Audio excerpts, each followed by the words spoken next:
All right, guys, so you can kind of see the haze that's in the sky. Our sun just set, and here in West Virginia, we have an air quality index of about 74.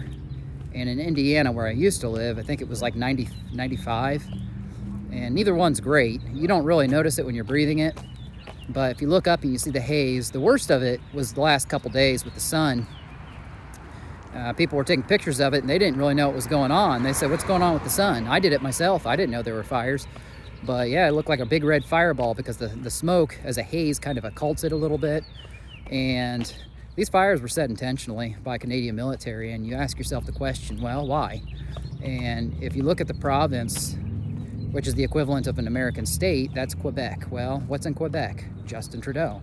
Well, if you remember last year with the truckers and all the lockdowns they tried to do and the GoFundMes that they put a ban on, that people were raising money and weren't acknowledging, it was a nightmare last year under Justin Trudeau. So now we're seeing more of the same thing with all these wildfires.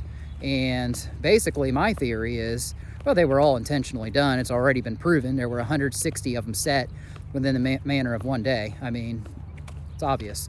But I think what they're doing is reducing the temperature to kind of cool things down so the crops can't grow as well, like your hot weather crops, like your corn and your tomatoes.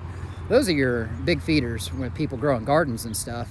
Now, yeah, in a cooler temperature, say if this happens to progress on and last for a period of time because they can't control the fires, which they've already said that they can't really put them all out, then the crops that would succeed are your cool weather crops, like your lettuce, your onions, broccoli, cauliflower, stuff like that, spinach. But I mean, I don't know how long this is going to last. I don't expect it to last real long, but at the same time, there's a reason they did it. And you got to put your thinking caps on and start asking the questions. It's like, well, also with your air quality index, you breathe it in. I actually can smell smoke, but I think that's because somebody's burning a fire out here. Yeah, I actually smell it pretty heavily, and I know that's not from Canada, but that's somebody's burning a fire out here. But regardless, yeah, I mean, it's to, give people breathing problems and stuff. The people that are getting outside and exercising and trying to be healthy and all this stuff. It's not enough that they're spraying chemtrails down through the sky and raising up everybody's metals in their body by spraying all that aluminum and boron and all that stuff. I mean, people are now testing high for heavy metals. So I've actually gotten a supplement at the store I work at called Heavy Metal Detox. That's going to try to help get some of that out. And I kind of recommend some of you guys do that. It's important. I mean, everybody's testing high for this stuff, and it's because they're spraying the crap in their air. So, yep, there's that fire I was talking about. Hold on. Yeah, it's back here. I don't know if you noticed it or not, but I knew I smelled it. So, anyway, I just want to talk to you before I wrap up this video about the fires in Quebec City of 1845.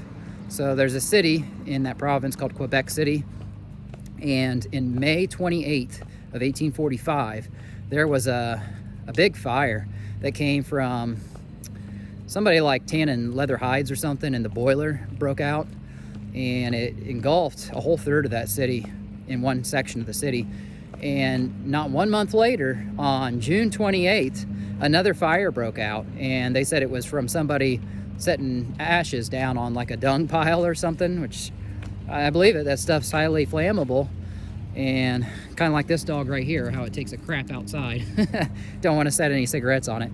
But yeah, anyway, so that was a month later on June 28th where that whole blaze happened again, and the people that fled, there were thousands of people. It was 50 people died from the first fire on May 28th in Quebec City of 1845, and thousands of people actually fled to the other district of that city, the neighboring section of it, and then that's the section that caught on fire 1 month later on June 28th. So everybody was real sketched out. They didn't know what was going on, and this is 1845. I mean, you're lucky if you even have running water in your house. You don't have electricity. So what happened was the mayor of the city in Quebec City actually pulled they imploded 5 houses in a row as a windbreak to make sure that the fire didn't destroy the rest of that city, the warehouses on the river and stuff. I mean, that's how it is here in Parkersburg where I live. In the old days, we had a whole bunch of warehouse buildings right along the Ohio River, and I learned that last night when we were down exploring for Gretchen Fleming and stuff. So, but yeah, that's how a lot of these cities were made back in the day, and that was a windbreak, so they imploded 5 of those buildings. And It kind of stopped it, but then 1 month later, more happened, and then everybody was sketched out, and they thought, well, what's going to happen on July 28th? They thought there was going to be another fire. So there wasn't. Everybody lost sleep over it that night in that city, and they all stayed up, but nothing happened. So that's the end of that story. But it was a nightmare back then, and now we're seeing another nightmare with more fires going on in Quebec. So it's really crazy.